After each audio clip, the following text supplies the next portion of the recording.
Muito boa tarde a todas e a todos, senhoras vereadoras da Câmara Municipal de Vila Franca de Xira, professor Fernando Rosas, Dr. David Santos, caros amigos, temos muitos amigos na assistência, amigos e amigas, cara curadora da exposição e querida companheira deste grupo, Cláudia Ninhos.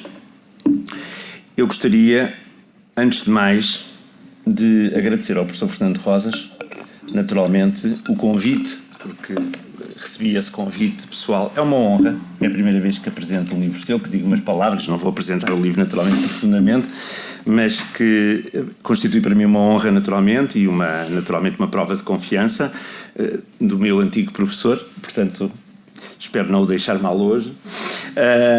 Queria agradecer também ao David Santos a extensão desse convite e à editora Tinta da China.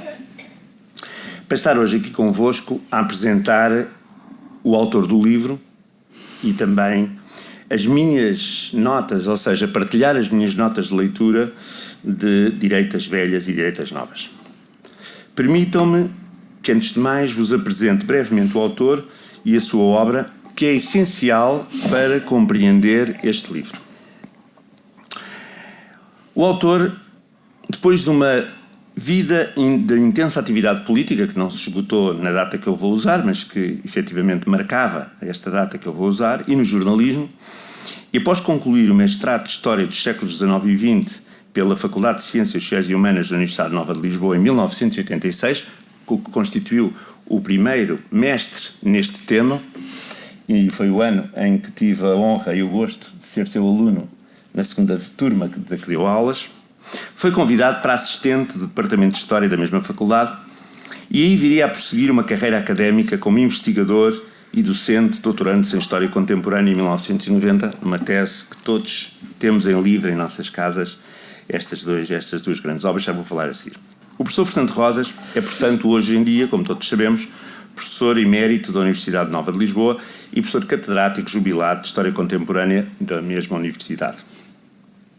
Foi também fundador e presidente do Instituto de História Contemporânea da mesma instituição, que resultou desta linha de estudos que iniciou entre 94 e fevereiro de 2013, onde, aliás, se mantém como um investigador proeminente e coordenador de projetos de investigação, como aqueles que a Cláudia Ninhos e eu, entre outros, partilhamos e que se apresenta aqui no Museu do Neorrealismo e que vos aconselho visitar vivamente, porque muito do que nós vamos tratar hoje aqui, do que trata o livro, está na exposição. Ou seja, a exposição apresenta a forma como muita coisa começa e que muita coisa termina. Portanto, aconselho-vos vivamente a visita desta exposição.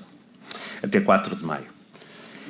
É autor de uma vasta obra historiográfica, no tocante a Portugal, que se centra na Primeira República e no Estado Novo e na Revolução de 1964 e 75. Vou-vos esmaçar com a leitura de alguns dos títulos dessa obra, porque essa obra é o corpus fundamental de milhares de páginas que vai desaguar nesta obra que hoje apresentamos.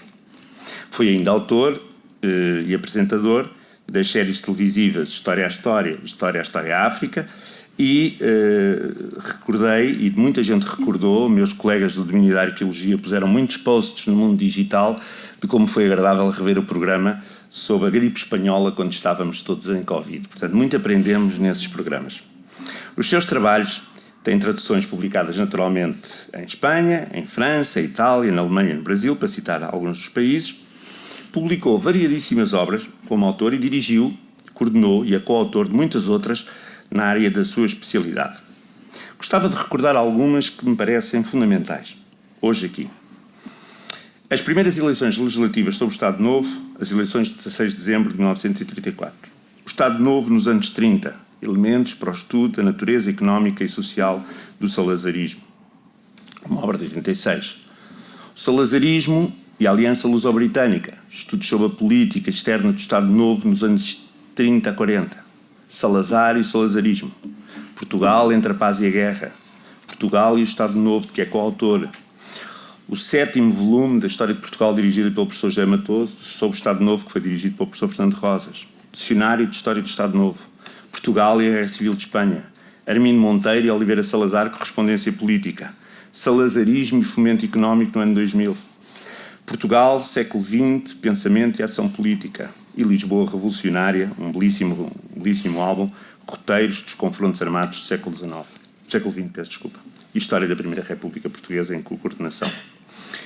Desde que é autor da Tinta da China, destacamos, porque também são muito importantes para o corpus deste livro, Salazar e o Poder, A Arte de Saber Durar, que foi Prémio PEN Clube de Ensaio em 2012, Salazar e os Fascismos, Prémio de História Contemporânea da Fundação Carlos Gulbenkian, da Academia Portuguesa da História, 2019, o século XX português, coordenação de uma obra coletiva, e a Revolução de 1974-75, coordenação da obra coletiva, 2022.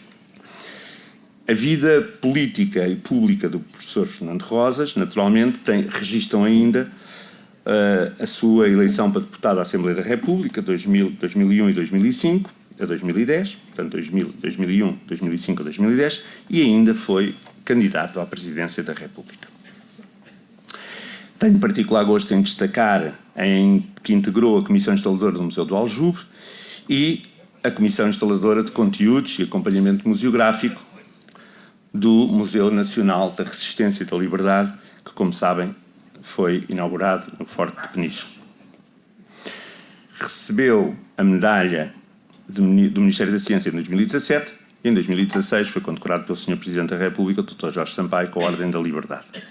Faço esta narrativa exatamente para que se perceba aquilo que me vai depois levar à partilha das minhas notas aqui no livro, porque muito desta obra está aqui plasmada de forma muito sintética. Antes de dar a voz ao autor, que é preciso ouvir com muita atenção neste tempo histórico, permitam-me que troque convosco umas impressões pessoais da leitura do livro, que reputo desde já de que é muito importante e muito útil. O livro Direitas Velhas, Direitas Novas, o seu livro mais recente, e que acabei de saber à entrada para esta sessão de manhã, que vai já na sua segunda edição, publicado pela Tinta da China, foi publicado em novembro de 2024, ano passado. Esta obra oferece um ensaio histórico, aprofundado, sobre a evolução da extrema-direita na Europa Ocidental, após a Segunda Guerra Mundial, explorando como estas correntes ideológicas sobreviveram e se adaptaram, ou se transformaram após a derrota dos regimes fascistas em 1945. E aqui gostaria de dizer que, se por um lado o corpus deste livro vai beber a tudo aquilo, muito daquilo que eu citei, também não escondo que, para mim, tem algum impacto, naturalmente, o facto do professor Fernando Rosas ter tratado e de continuar a tratar na faculdade, na disciplina que criou e leciona de História dos Fascismos, todas estas temáticas. Este livro, muito bem escrito, como é a panagem do autor, mas que eu gostaria, obviamente, de referir, é redigido num tom de grande proximidade com o tema e de grande cumplicidade com o leitor.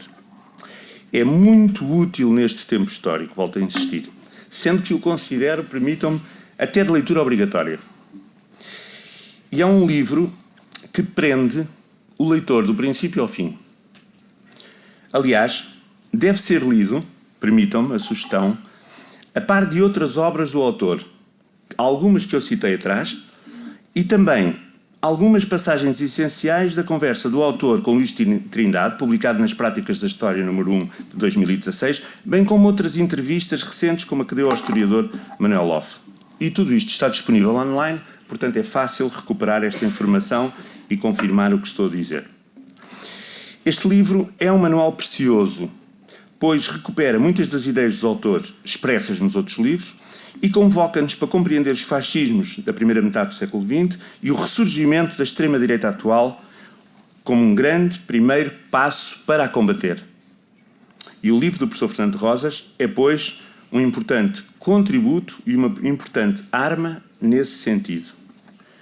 Este livro, Direitas Velhas e Direitas Novas, tem 3 capítulos, ilustrado por 4 quadros, e quero-vos dizer que o quadro 1, 2 e 4, onde está tudo sistematizado no que diz respeito à informação sobre a extrema-direita na Europa, deu-lhe certamente, sei que deu certamente, não só ao professor Fernando Rosas, mas a quem o acompanhou, muito trabalho no que respeita à compilação dos dados, à verificação dos dados, que são essenciais para o leitor pela sua atualidade, porque nos permite uma radiografia de muitos dos países que estão ali citados. Os 2 primeiros capítulos, permita-me, professor Fernando Rosas, têm a marca de historiador. O capítulo 3º tem outras competências que eu poderia enquadrar na sociologia política, mas todos para mim têm uma marca fundamental, que é a marca do cidadão, da cidadania ativa, do combate. A bibliografia do livro, uma bibliografia que o autor nos chama a atenção, que resumiu, é essencial e um guia de leitura e uma porta aberta para este tema. Muito embora o autor nos tenha habituado a pensar estes temas ao longo da sua vida, e como eu já fiz a declaração de princípio, fui seu aluno, portanto tive a possibilidade de ver muito deste conhecimento a ser produzido em 1986, tendo partilhado com os leitores tudo isto que eu citei, são milhares de páginas, bem como sistematizar este conhecimento ao longo da sua obra, é importante notar que este livro é escrito antes de Donald Trump chegar de novo ao poder. Ou seja, é escrito apenas com a experiência de Trump I, que com a derrota infligida pelos democratas de Joe Biden, imaginaríamos naquela altura quiçá afastado do poder. Todavia, o livro é premonitório e por isso permitam-me que vos cite, que vos leia na página 139, que recomendo a leitura especificamente também desta área, aqui no livro. O autor diz-nos: Marine Le Pen pode chegar à presidência francesa e Donald Trump regressar no momento em que eu escrevo à presidência dos Estados Unidos. Fernando Rosas analisa as organizações de extrema-direita, herdeiras do fascismo nos anos 30 e 40, contextualizando-as nos âmbitos histórico, económico, social, político e cultural. O autor busca compreender as permanências e mudanças, as divisões e as reunificações, os períodos de marginalidade e os momentos de reemergência dessas ideologias, permitindo uma reflexão sobre a natureza, as origens, os perigos da extrema-direita contemporânea. No momento em que a ordem mundial do pós-guerra, que Fernando Rosas estuda sistematicamente há décadas, se altera, este livro é naturalmente de veras importante. O autor critica a tendência de tratar o fascismo e as ideologias de extrema-direita como fenómenos isolados ou fenómenos puros, propondo uma análise que leva em conta fatores económicos, sociais, culturais, ampliando a compreensão do fenómeno muito para além do campo político. Argumenta e avisa que a extrema-direita contemporânea, embora apresente algumas semelhanças com os movimentos fascistas do passado, também possui características próprias moldadas pela globalização e pelas desigualdades crescentes do capitalismo atual, a que não escapa naturalmente também referências à questão do mundo digital. Fernando Rosas alerta-nos ainda sobre a normalização e crescimento desses movimentos que se alimentam de descontentamento social e de emoções como a raiva e o medo. O autor destaca a importância da comunicação social nesse processo, apontando como a comunicação social contribui para a ascensão da extrema-direita ao priorizar audiências em detrimento de uma informação credível e responsável. A atenção dada ao caso português e à criação e ascensão do Partido Chega constitui uma parte importante do livro, principalmente as páginas 166 e seguintes, que incluem também a partir de certo momento, até a página 208, a própria conclusão. E eu já li e reli diversas vezes este ponto, porque considero extremamente útil para nos permitir, muitas vezes, entender do ponto de vista político aquilo que nós assistimos no dia-a-dia através dos órgãos de comunicação social. E, portanto, permitam-me que vos leia o autor. Depois de descrever, ao longo de 2 páginas, a base social deste novo partido, diz-nos assim: a terminar, convirá lembrar que, na situação atual, o futuro do partido parece incerto. Apesar de haver acordos de incidência parlamentar, como vimos nos Açores e na Madeira, tarda ainda um acordo entre o PSD e o Chega, não só sobre matérias parlamentares orçamentais, episódicas, mas de governo, que levem o partido de Ventura à participação no Executivo. O PSD hesita em passar do não é não para o sim é sim. E isso impede o Chega de ter uma intervenção direta na governamentação, na governação e de procurar satisfazer, mesmo que de forma artificial, o seu eleitorado. Impede-o de ser um partido de poder, torna-o politicamente inoperante ou remete-o para palavreado oco, ameaçador, mas inconsequente, o que não deixará de desiludir apoiantes crédulos e de repercutir nos resultados das urnas nas próximas eleições. E continua. Portanto, quero registar que o historiador nos dá aqui esta premonição e eu quero acreditar nela no momento em que estou aqui em Vila Franca de Xira. Em resumo, Direitas Velhas, Direitas Novas oferece uma reflexão aprofundada sobre a persistência e adaptação das ideologias de extrema-direita, alertando para os riscos da sua ascensão e as implicações políticas e sociais desse fenómeno no cenário atual. O livro é uma leitura essencial, permitam-me que vos diga, de caras, obrigatória, para quem deseja entender as dinâmicas políticas contemporâneas e os desafios que elas impõem à democracia, bem como para todos aqueles que, de alguma maneira, têm responsabilidades sociais. Mas, claro, estas são apenas as impressões do leitor, grato, pelo que agora importa dar a palavra mesmo ao autor. Muito obrigado. Muito obrigado.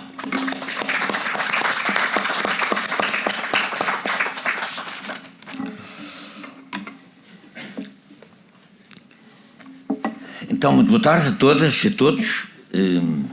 Naturalmente, agradecer ao Dr. David Santos o convite para aqui estar, na sequência da apresentação da nossa exposição, apresentar também este livro, cumprimentar as senhoras vereadoras e cumprimentar todos os presentes que nesta tarde invernosa, apesar de estarmos na primavera, quiseram ter a bondade de aqui vir para discutirmos um pouco isto. Eu queria dizer o seguinte: não vale a pena dourar a pílula. A extrema-direita está no poder em Itália, ganhou as eleições na Áustria, ganhou as eleições na Holanda, está no poder na Hungria, está no poder na Eslováquia, ameaça ganhar as eleições em França, as eleições presidenciais, e para não falar na América, onde temos um fascista na presidência da República a mudar a face dos Estados Unidos, onde temos um fascista louco na Argentina a fazer o que é conhecido, o Milei, onde temos na Índia um regime fundamentalista hindu do Sr. Modi, onde temos na Turquia uma ditadura fundamentalista que acaba de prender o chefe da oposição porque as sondagens na Turquia revelam que ele pode derrotar o Erdogan nas próximas eleições presidenciais. E isto para não falar da extrema-direita no Estado de Israel e do crime de genocídio inenarrável que se passa neste momento na faixa de Gaza. E, portanto, não vale a pena dourar a pílula. É uma onda.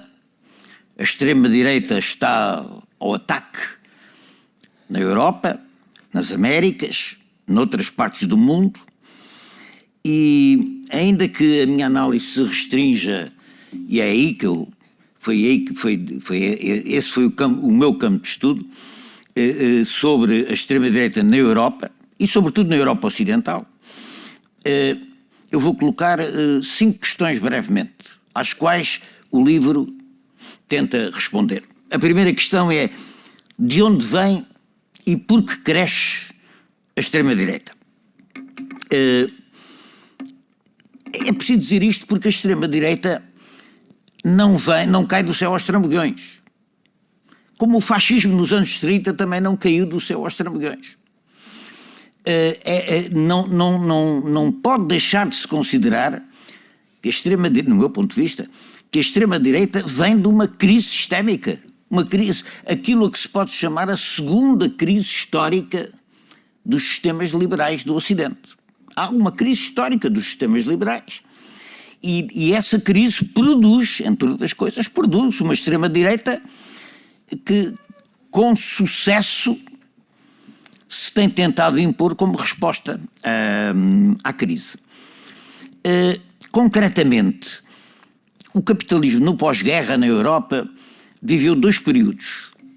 Aquilo que os historiadores económicos normalmente chamam o período neo-keynesiano, o período dos 30 anos de ouro do capitalismo no pós-Segunda Guerra Mundial, entre os finais dos anos 40 e a segunda metade dos anos 70, o século passado, que é um período de crescimento económico, Estado social, um período dominado simultaneamente pelo medo do comunismo e pela pressão vitoriosa do antifascismo no pós-guerra, a pressão social pela mudança, o medo de que o comunismo viesse a tirar proveito dessa mudança. Tudo isso originou, juntamente com todo o período de reconstrução mundial do pós-guerra, originou um período de pleno emprego, de desenvolvimento económico rápido, de concertação económico-social baseada na criação de um Estado social e numa situação de melhoria económica e social na Europa sem precedentes históricos. Sem precedentes, uns 30 anos de ouro do capitalismo. O problema é que esse modelo erudiu as taxas de acumulação e de lucro do capitalismo. Ou seja, as taxas de acumulação e de lucro do sistema começaram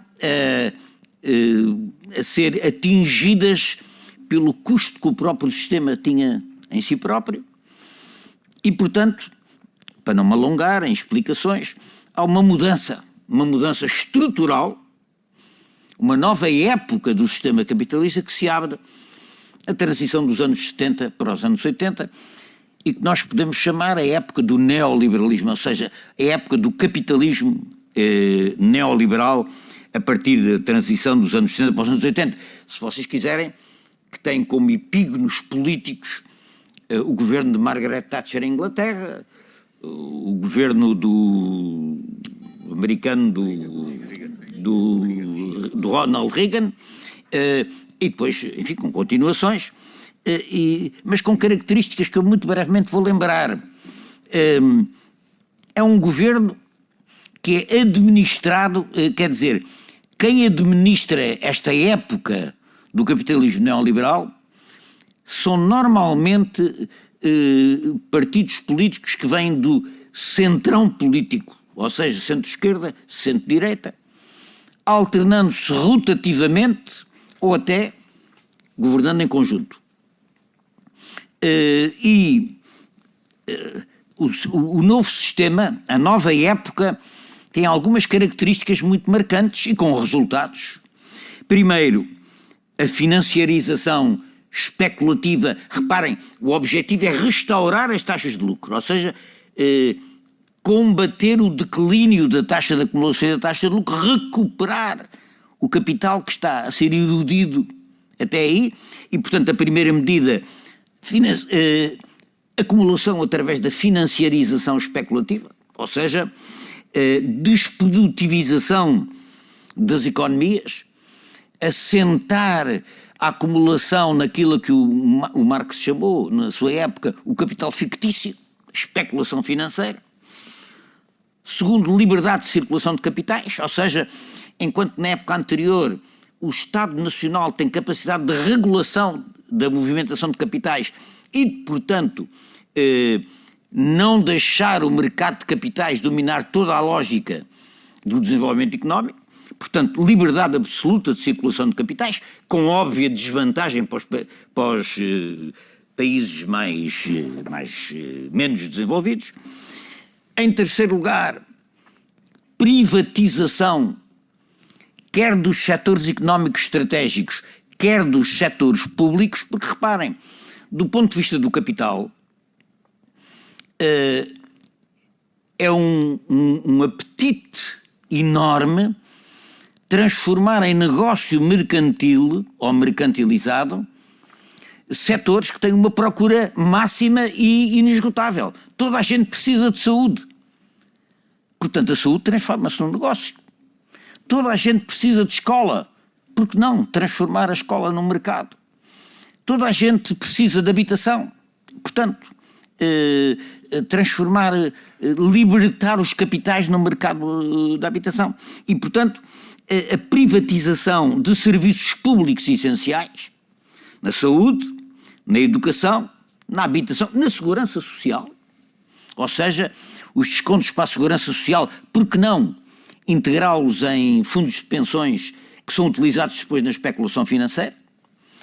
E, portanto, bem como a privatização de setores estratégicos da economia, como, por exemplo, a banca, os seguros, a produção e distribuição de energia, os transportes, o sistema de transportes, etc. Em quarto lugar,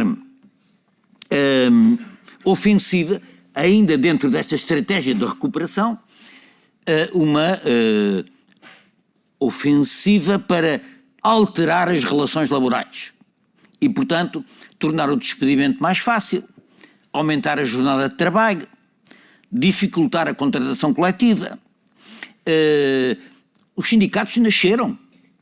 Porquê é que nasceram os sindicatos? Nasceram para negociar contratos coletivos de trabalho, porque o patrão, se negocia individualmente com cada trabalhador, naturalmente tem uma posição de desigualdade a favor dele, porque é o patrão a negociar com cada trabalhador. Se os trabalhadores todos se juntam no sindicato para negociar um contrato coletivo, o contrato coletivo é a causa do sindicato. Há sindicatos para fazer a contratação coletiva.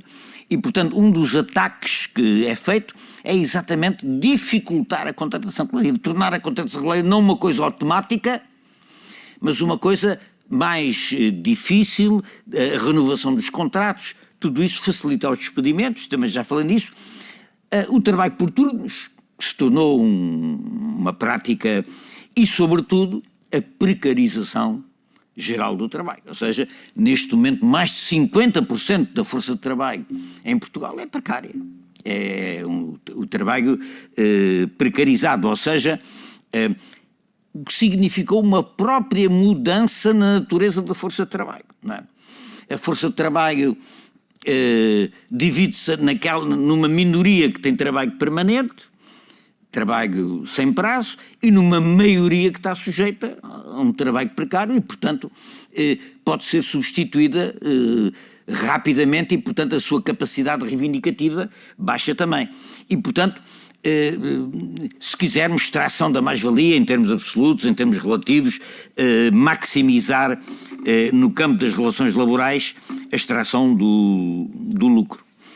E, naturalmente, ao contrário do que costuma dizer, a meu ver, o discurso neoliberal, não se trata de menos Estado, mas trata-se de reconfigurar o Estado para aplicar estas medidas no campo da economia, no campo da sociedade. E há uma coisa, sobretudo, que eu gostava de chamar a atenção, é que esta mudança estrutural nunca pode ser feita, nenhuma mudança estrutural pode ser feita sem obter o consenso social para a sua aceitação.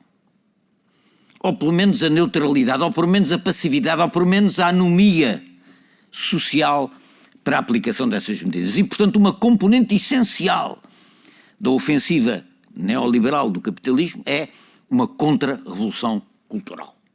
E isso torna o trabalho cultural, a luta ideológica no campo da cultura, um aspecto absolutamente central.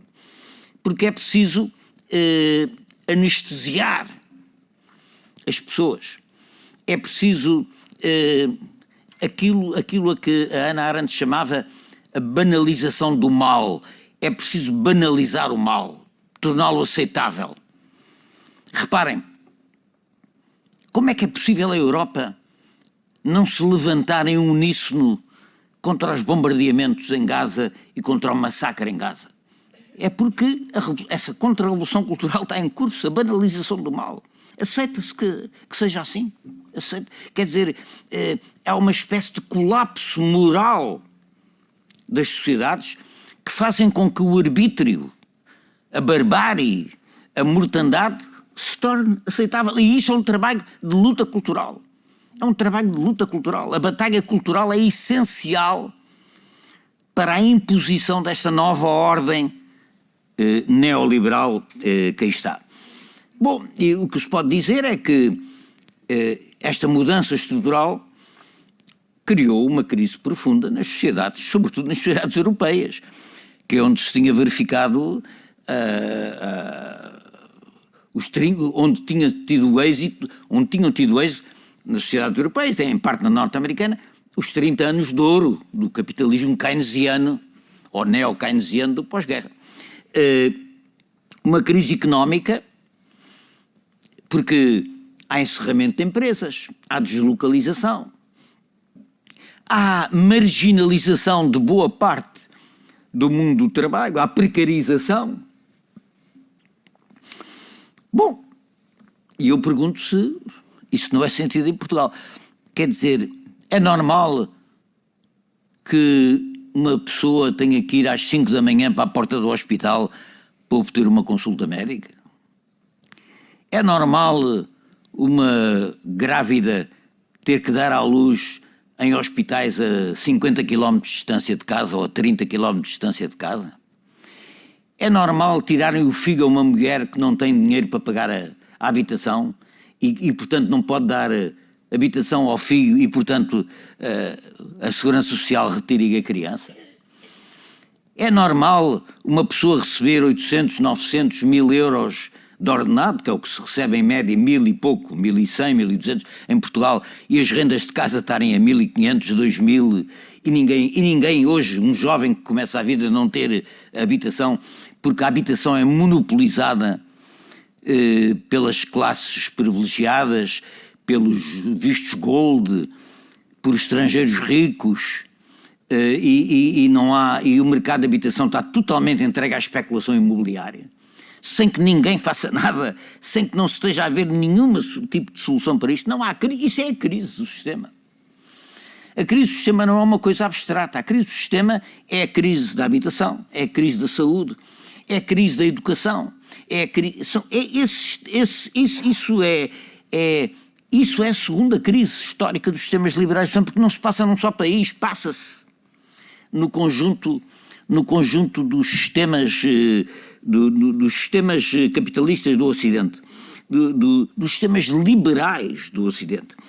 Portanto, uma crise económica, uma crise social, crise de legitimidade, porque, reparem, os governos que têm gerido esta crise, naturalmente afastam-se das pessoas. Como são governos, de alguma forma, monopolizados rotativamente ou em conjunto pela governação no último meio século, 30 anos, 40 anos. Ora vais tu, ora vou eu, mas são sempre os mesmos. O que acontece, e são sempre os mesmos por escolha eleitoral, geralmente por escolha eleitoral.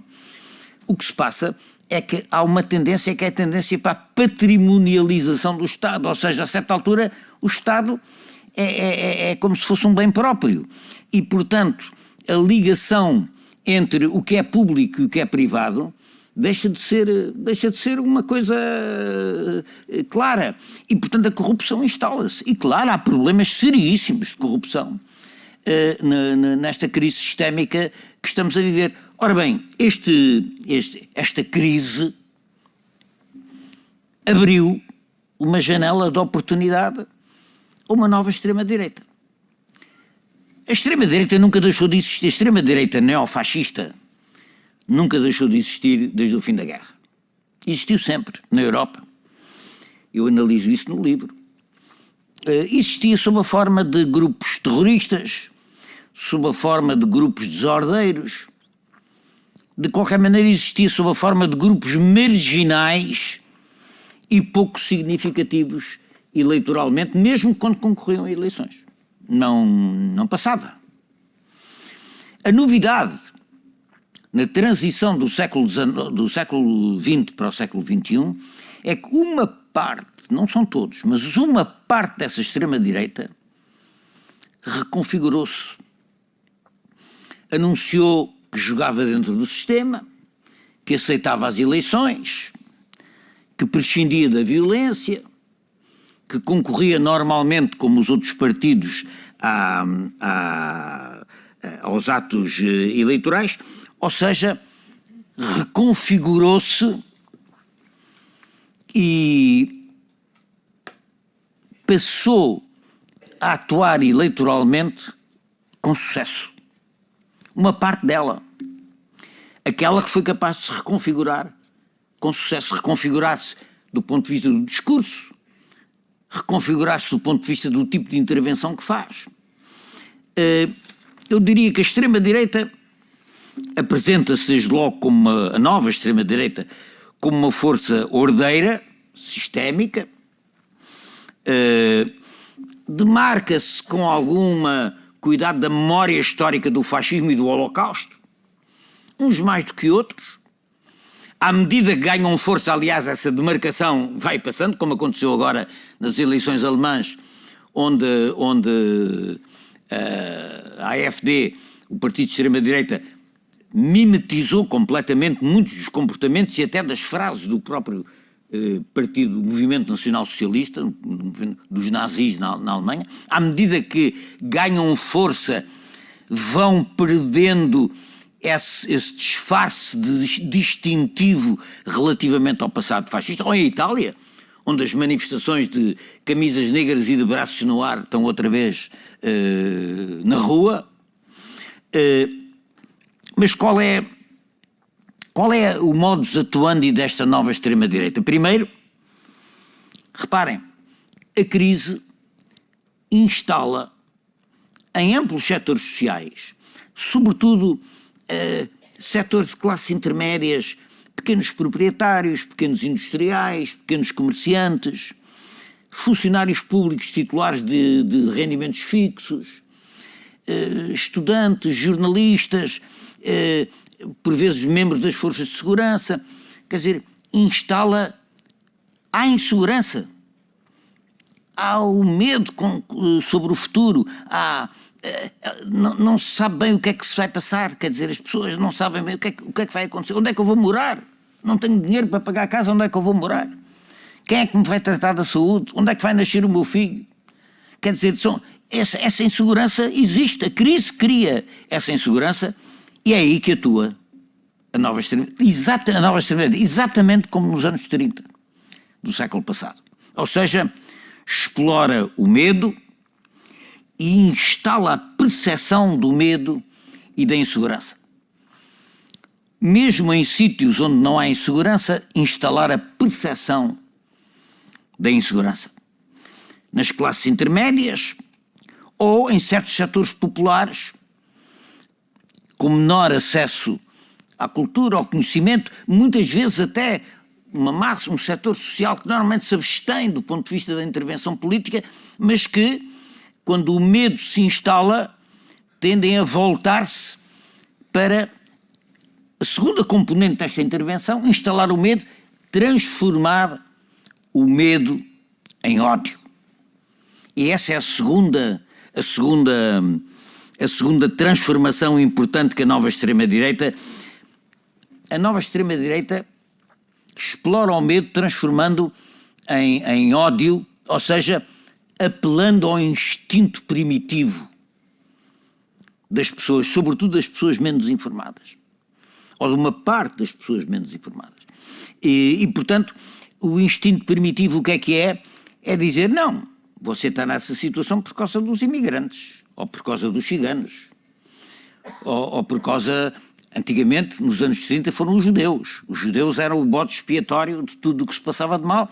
A nova extrema-direita transformou o antissemitismo em islamofobia. E então uma invasão civilizacional do estrangeiro, do muçulmano, do outro étnico, o outro religioso, que é transformado no inimigo, naquele que rouba o trabalho, que rouba a segurança social, que são tudo coisas que está empiricamente demonstrado que não é verdade, que não são verdade. Mas a extrema-direita explora essa percepção, a percepção da insegurança, para transformar o medo em ódio, para transformar o medo em ação.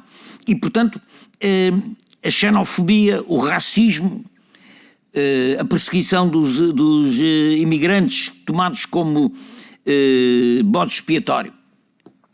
Em terceiro lugar, um outro método que se tem verificado por toda a Europa, e cá também, simplificar o discurso.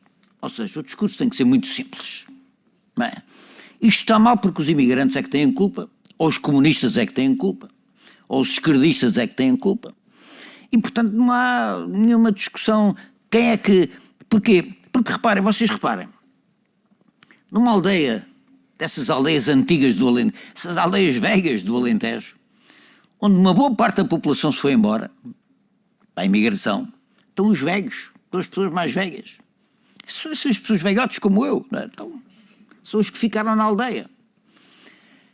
E na aldeia há também os empresários agrícolas, que exploram os frutos vermelhos, exploram a amêndoa, exploram a exploração intensiva do azeite, e esse trabalho é feito sazonalmente por imigrantes do Bangladesh, do Paquistão, da Índia, que não trabalham seguido, trabalham por sazonalmente, ou seja, têm 15 dias de trabalho que param.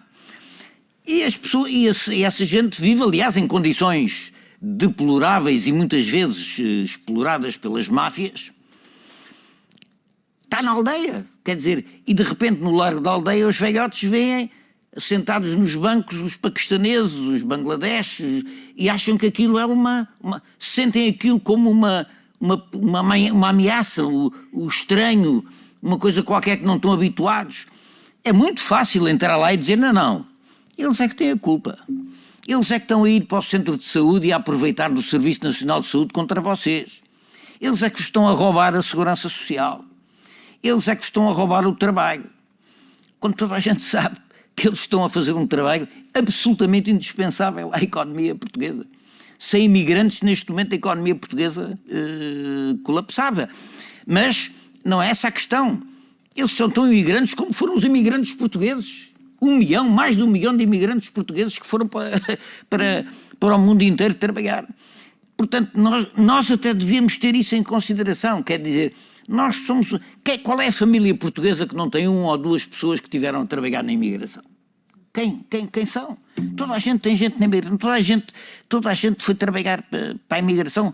Houve uma altura em que fomos nós que fomos e continuamos a ir. Agora o que continuamos a ir vão outro tipo de pessoas mais bem preparadas, pessoas já que nós pagamos a especialização para eles irem trabalhar para o estrangeiro, não é? E, portanto, porque não têm aqui salários decentes. Bom, portanto, simplificar o discurso é outra técnica que eu também analiso no livro sobre isto. Instalar o medo, transformar o medo em ódio, simplificar o discurso e fazer isto tudo através de um meio inteiramente novo. Reparem, o fascismo nos anos 30 também inovou do ponto de vista da propaganda. Inovou revolucionariamente. O cinema, a rádio. Vocês já viram a importância formidável da rádio? Vocês estão na casa de banho a fazer a barba, os homens, e podem estar a ouvir a rádio. Estão sentados na sanita e podem estar a ouvir a rádio. A rádio entra em todo o lado. A rádio foi uma revolução, do ponto de vista da influência política, uma revolução fantástica nos anos 30. Em grande parte inventada pelos regimes fascistas, não é? Que exploraram intensamente a rádio como forma de socialização e enquadramento. E o cartaz também. O cinema, a rádio, o cartaz foram as invenções dos anos 30. Qual é a invenção do século XX? Obviamente as redes sociais. E obviamente a manipulação algorítmica das redes sociais. Tanto mais que quem controla os algoritmos são meia dúzia de super companhias oligárquicas que controlam em absoluto as principais empresas de comunicação. E, portanto, E a informatização invadiu todos os setores da vida económica e social e, portanto, quem controla ideologicamente esse meio, o TikTok, o X e outras redes, isso é um poder fantástico. Pode-se dizer que as eleições, o sucesso eleitoral da extrema-direita em países como a Áustria, a Alemanha, mesmo a Itália, nos Estados Unidos então nem se fala, é em grande parte devido à capacidade de controle do algoritmo e das redes sociais, que é uma arma inteiramente nova. Uma arma inteiramente nova é aquilo que alguns autores chamam uma espécie de modernização catastrófica, porque é uma modernização tecnológica absolutamente fundamental, mas que, sendo controlada pelas forças do mal, digamos assim, é catastrófica. É catastrófica. Toda a gente já percebeu o que é uma inteligência artificial nas mãos dos trumpistas, não é? Ou de movimentos político-sociais desse género. Não é? E, portanto, essa é outra característica muito importante. Bom, e com isto, volto à mesma questão, difundir uma concepção do mundo, uma mundivisão que torna aceitável esta espécie de regresso da barbárie. Torna aceitável tudo isto. Eu costumo dizer aos meus alunos que quando tinha a idade deles, 20, 21, 22 anos, acordava, ia tomar um pequeno almoço e ninguém precisava de me explicar porque é que eu era contra a guerra do Vietnã. Não é? Porquê?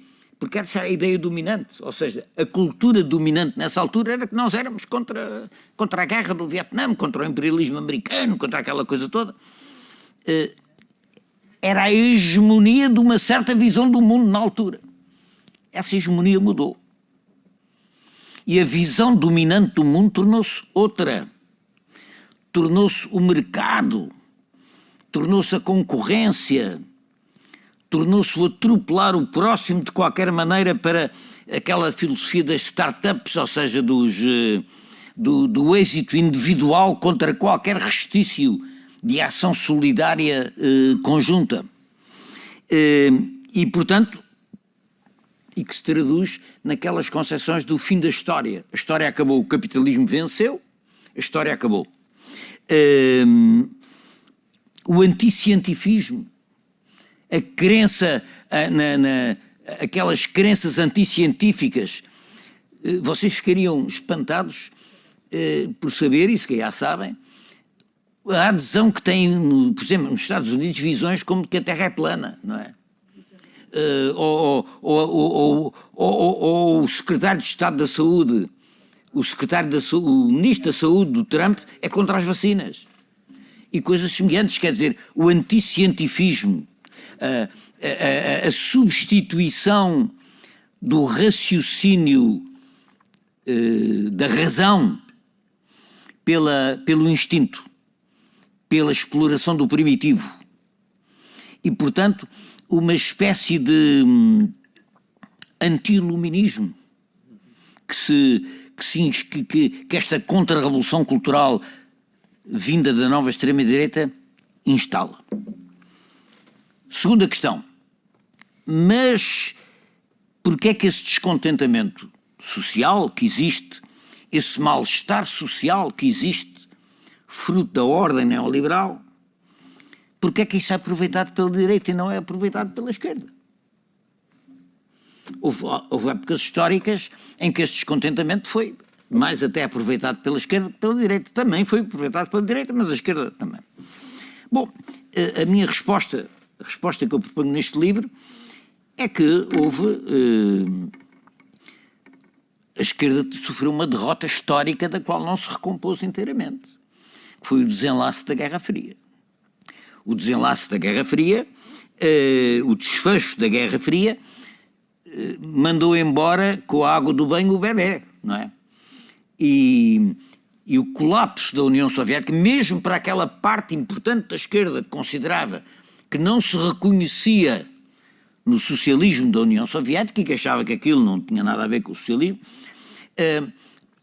digamos assim, a derrocada do Império Soviético fez com que também entrassem em crise as ideias do marxismo, do socialismo, da transformação social, substituídas por exatamente essas ideias do fim da história,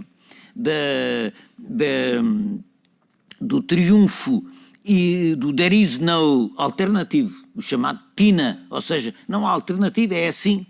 É uma espécie de determinismo ontológico da história que instala o capitalismo como potência vencedora, originando, naturalmente, um refluxo político e sindical.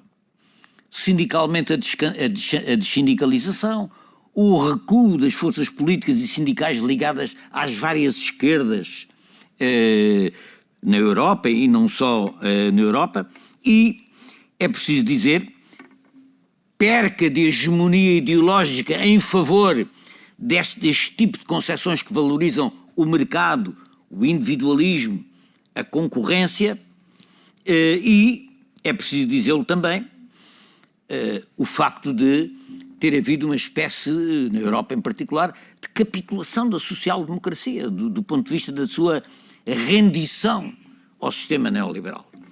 Ainda agora, recentemente, o Partido Trabalhista inglês acaba de fazer um corte nas pensões de reforma em Inglaterra para melhorar o armamento, o reforço armamentista na Inglaterra. Mas reparem, isto teve um preço. A social-democracia, os partidos de tradição social-democrata na Alemanha, na Europa, sofreram reveses, desapareceram em muitos países, desapareceram na Itália. Na Alemanha foram ultrapassados pela extrema-direita, desapareceram praticamente em França. A social-democracia aliou-se mesmo a forças de extrema-direita em alguns países nórdicos, e isso ajudou a instalar uma hegemonia alternativa e, portanto, tornou mais difícil uma resposta de forças da esquerda, de forças progressistas, das ideias do socialismo, para responder como alternativa possível a esta situação. Há uma situação de refluxo. Terceira questão. Porque é que, apesar da sua estridência manipulatória, do seu populismo, o discurso da extrema-direita é, em si mesmo, uma fraude? Por uma razão historicamente muito simples. É que a extrema-direita nunca chegou ao poder sozinha, não tem um programa próprio. A extrema-direita é a radicalização dos programas da direita oligárquica, digamos assim. O fascismo europeu, nos anos 30, nunca chegou ao poder por si só.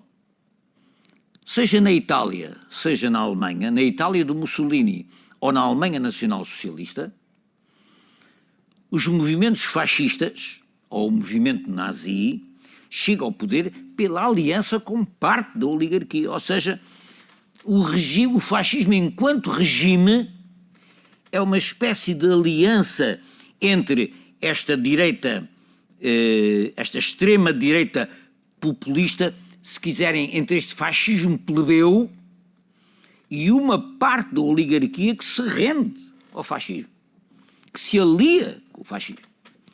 Quem vai buscar o Mussolini para o poder são os partidos da direita tradicional italiana. Quem nomeia o Mussolini chefe do governo é a monarquia de Saboia, fundadora do liberalismo italiano, com o Renascimento e com a unificação da Itália em 1871. Portanto, quer dizer, o fascismo enquanto regime é sempre fruto de uma aliança entre o fascismo plebeu e uma direita tradicional, uma parte dela, fascistizada. Quem vai buscar o Hitler para o poder são os industriais, são o Krupp, são os banqueiros, são os Junkers, ou seja, os grandes proprietários da Prússia. É essa gente que vai buscar o Hitler para o poder. Quem nomeia, reparem, quer o Mussolini, quer o Hitler, são nomeados legalmente para ir para o poder. O presidente alemão na altura que nomeia o Hitler chanceler. Porquê? Porque há uma parte da direita alemã que acha que o fascismo é imprescindível, que acha que eles abrem caminho, que eles limpam o terreno. Nessa altura, que eles esmagam a ameaça da Revolução Social, ou que eles varrem a traia parlamentar para impor um regime forte que possa responder à crise económica. E esses são os condicionantes da transformação do fascismo de movimento em regime. O fascismo enquanto regime é uma ditadura de novo tipo, fruto dessa aliança. Reparem, hoje em dia a nova extrema-direita não vai ser igual à extrema-direita dos anos 30. Bom, por várias razões, não é? Porque a época é outra, as condições são outras, e há outra coisa, é porque há memória. Há a memória do Holocausto, há a memória do terror, do fascismo, da repressão, etc. E, portanto, os caminhos são outros. Hoje, a desdemocratização em curso nas nossas democracias passa por outros caminhos que não afrontam diretamente o Parlamento, esvaziam-no. Em França, de repente, descobriram um artigo na Constituição que permite ao Governo aprovar inclusivamente o orçamento sem ter consulta do Parlamento. Ou, mesmo contra a vontade maioritária do Parlamento relativamente às idades de reforma, aplicar a atualização da reforma contra a vontade do Parlamento. Há, portanto, uma espécie de desparlamentarização dos regimes que evoluem para situações crescentemente autoritárias. Reparem, o que é que pedem os novos movimentos de extrema-direita em matéria governamental? Reparem bem, tal como por acaso disse, é semelhante aos anos 30. Pedem Ministério da Administração, Ministério do Interior, Imigração, Forças Armadas. Ou seja, eles querem tomar conta do aparelho repressivo, do aparelho que tem a força policial, a força militar, o controle normalmente o controle da segurança interna. Mas em si, a extrema-direita é uma radicalização de temas que são os temas de uma parte da direita oligárquica tradicional. Há mesmo uma novidade interessante com o trumpismo nos Estados Unidos. É que os oligarcas parecem estarem a tomar conta diretamente do aparelho de Estado, prescindindo dos instrumentos políticos clássicos de intermediação. Ou seja, os donos das companhias tratam eles próprios diretamente do assunto. Bom, o Musk e os despedimentos nos Estados Unidos, etc., por aí fora. Portanto, isso pode ser uma tendência também. Mas isso é uma radicalização de programas em si próprio. A extrema-direita o que traz de novo é... Normalmente o que a nova extrema-direita traz é a coerção, é o autoritarismo. Nos anos 30, o que tornava o fascismo apetecível para as classes dominantes eram duas coisas: a violência tendencialmente irrestrita, a violência ilegal, a violência que o Estado de Direito não permitia, mas eles praticavam, com a cumplicidade do próprio Estado de Direito nessa altura, e o populismo, ou seja, uma base de massas que a direita tradicional ou o centro tradicional foi perdendo por virtude da sua deslegitimação. Hoje passa-se uma coisa semelhante. O que é que se pode prever em relação à direita e à extrema-direita em futuro próximo? Eu diria que há três possibilidades. Ou a direita, em certos países, acha que é mais rentável renovar qualquer tipo de entendimento ou aliança ao centro, nomeadamente com os partidos social-democratas. Chama a atenção que neste momento em Portugal há uma pressão no sentido de se renovarem os entendimentos ao centro em nome da estabilidade, e isso é não perceber que exatamente a perpetuação desse centrismo é a causa da instabilidade. Foi isso que originou a crise, foi a incapacidade de responder às necessidades urgentes, prementes das pessoas. Primeira hipótese. Segunda hipótese, ou a extrema-direita, ou a direita clássica, adota crescentemente os programas da extrema-direita, deixando a extrema-direita numa espécie de apêndice relativamente secundarizado. Por exemplo, adota os programas de imigração, adota os programas de privatização, adota os programas, digamos, herdeiros e autoritários da extrema-direita, mas mantendo a extrema-direita como um apêndice marginal. Pode ser que pode acontecer. Normalmente é o primeiro passo. Em Portugal isso verificou-se, a adoção de muitas propostas de extrema-direita no campo da segurança e da imigração. Ou terceira alternativa, a direita clássica estabelece relações formais de aliança com a extrema-direita. E isso vai originar um regime de tipo novo. Novas formas de regime autoritário. Novas formas, se vocês quiserem, uma espécie de fascismo dos dias de hoje. Um neofascismo que não é igual ao do passado, é diferente, mas é regimes ditatoriais ou autoritários de novo tipo. Bom, isso pode acontecer. Mesmo na análise política que se faz agora em Portugal, imaginando que o atual primeiro-ministro ou perde as eleições ou ganha as eleições por muito pouco, deslegitima-se do ponto de vista da chefia do partido e do governo e é substituído por exemplo, pelo Passos Coelho. E o Passos Coelho está disposto a fazer um acordo com o Chega. E, portanto, aí estabelece um acordo formal. E um acordo formal desse é uma mudança de regime. Sobre isso não há dúvida nenhuma. É uma mudança de regime, como a Itália está a passar. O que está a passar em Itália são coisas, além da agressão contra os direitos sociais, é o controle do sistema judicial por parte do Estado. Que é uma das coisas, aliás, que tem... Ou seja, fazer com que o sistema judicial obedeça ao Estado e não tenha... contra a separação de poderes, não é? Contra a separação liberal de poderes, do Montesquieu, etc. E, portanto, daí que a extrema-direita em si própria não tem novidade nenhuma, é a radicalização, é a demagogia, é o populismo, é que as propostas de extrema-direita em si mesmo não valem, mas são um perigo real. Porquê? Porque que representam a possibilidade de estabelecer acordos que lhe permitam o acesso ao poder. Bom, e sobretudo, e volto sempre à mesma, no entanto, ela é um perigo iminente. E é um perigo iminente por causa exatamente da ofensiva cultural e ideológica. Porque se forja cultural e ideologicamente a conformação, a abolia, a capitulação moral, o aceitar tudo, a democracia fica sem defesa.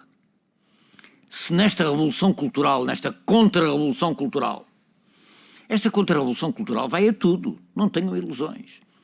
Vai achar que o salazarismo foi um regime magnífico, vai achar que a guerra colonial teve toda a razão de ser e somos uns heróis, vai rever quer aspectos do passado essenciais que legitimam o presente, quer fomentar tudo o que seja a mercantilização de todos os aspectos principais da vida económica e social, vai voltar ao patriarcalismo contra o direito das mulheres, vai voltar ao racismo e à xenofobia com toda a força, à discriminação de género.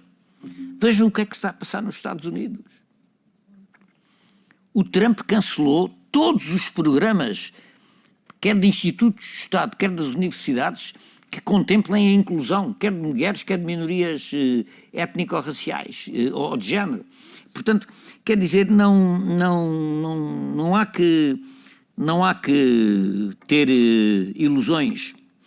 Estamos perante uma modernização que surge como uma tempestade reacionária. Esta modernização de dupla face. Aliás, historicamente o fascismo foi sempre isso. Anti-iluminismo e modernização. Jogou sempre com essa dupla componente, como hoje com a nova direita também acontece. Portanto, o que eu digo é que a resposta eu sou parte interessada disso. Eu acho que a resposta está à esquerda, que a resposta está em responder aos problemas das pessoas. A resposta está em apresentar propostas que resolvam o problema da habitação, que resolvam o problema da saúde, que resolvam o problema da educação, que resolvam o problema das instituições, da defesa e do prestígio das instituições democráticas. E, portanto, eu acho que é muito importante informar, formar, divulgar. Bom, e é isso que nós estamos também aqui a fazer com esta exposição. Não é? É exatamente isso, informar, formar, divulgar. Porque isso faz parte, reparem, não vale a pena dizer que isto não tem nada a ver com a política. Tem a ver com a política. Porque a política é isto, a política é a nossa cidadania, a política é a democracia. Se estamos num momento em que a democracia está em perigo, lutar contra esse perigo, mesmo no campo cultural, é de certa maneira fazer uma política, uma política plural, democrática, em favor dos valores da democracia. E é isso que temos pela frente. Eu sou, como toda a gente sabe, sou um homem de esquerda, toda a vida fui, e tenho para mim que uma esquerda digna desse nome tem consciência dos compromissos que tem com a opinião pública, com o povo, e portanto não se rende. A esquerda não pode render-se. A esquerda tem que reagir, a esquerda tem que se entender, porque a atual crise ou tem uma solução de esquerda ou vai passar para a extrema-direita. Quer dizer, a opção é ou se conseguem criar soluções de esquerda progressistas que respondam ao problema das pessoas, para resolver as questões mais instantes e para tirar base social à nova extrema-direita, ou então, o que nós temos aí à vista é uma aliança entre a direita tradicional e a extrema-direita, mais tarde ou mais cedo. Essa coisa do não é não, o não é não até a ser assim é assim, isso depende de quem é que toma conta politicamente dos partidos da direita, etc. Isso está tudo, essa questão está em aberto. E, portanto, não temos que seguir o que dizia o António Gramsci, que era um dirigente político, um grande filósofo italiano. Pessimismo da razão, otimismo da vontade. Essa é uma questão fundamental. Ou seja, temos consciência das dificuldades que temos pela frente, mas não nos falece a vontade de lutar contra a corrente, de lutar por aquilo que é justo. E eu costumo sempre terminar isto citando o Alexandre O'Neill, não é? Que é um poeta que eu gosto muitíssimo. Não é? Há mar e mar, há ir e voltar, e nós voltaremos. Muito obrigado.